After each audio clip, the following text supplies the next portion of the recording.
Yo. What's good? What is good? Garden the Knicks Podcast, Episode 9. It's your boy Tone Wu, none of the other. We gonna call this one The Gossip Close to Free Agency in the Draft. But before I even get started, big shout out to all my Knicks platforms out there. Number one, first and foremost, man, it's the Knicks. Salute Ron.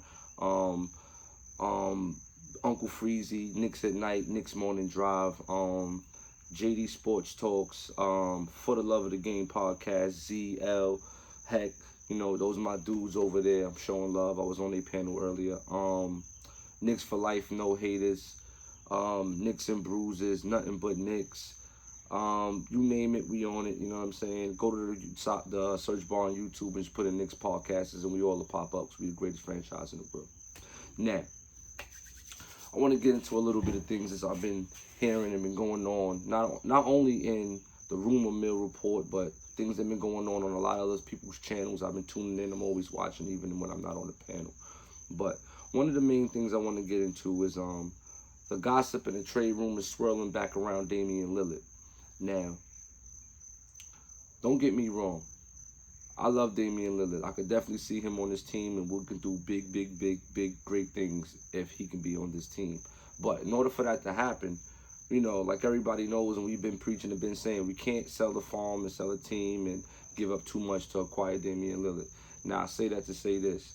And it got to a point, if, the highest bid already been thrown out there for Lillard. So now that, nobody's really going to budge on that, the next move is probably going to be, the step back move. And if that don't fall, if Lillard does speak up and say he wants out, that changes the dynamic of everything, because Portland loses all leverage. And then, any team with the money and the picks and the power, like us, which is pretty much number one heading into the next season, we can come in there and just, pick what we want and leave what we don't. But that's a whole nother different situation, because like I said, Lillard has yet to come out and say he wants to be traded, let alone where he wants to be traded. And you just don't want to get all hyped up off of a superstar. You see where that got us back in 2010 when LeBron was supposed to be here, and that never happened. But anyway, moving on past that,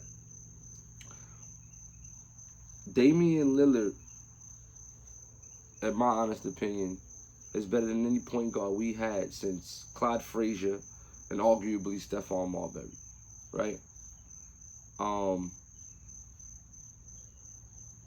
Whether he won a championship or not, or got eliminated, within the last decade or so, him and that Portland team has gotten way further than this New York Knicks team has gotten.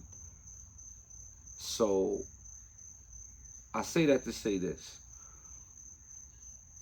Damian Lillard, Colin Sexton, Lonzo Ball. Absolute not for Sexton. I want to stay away from that situation. Like I said, everybody's all high off the 24 points a game.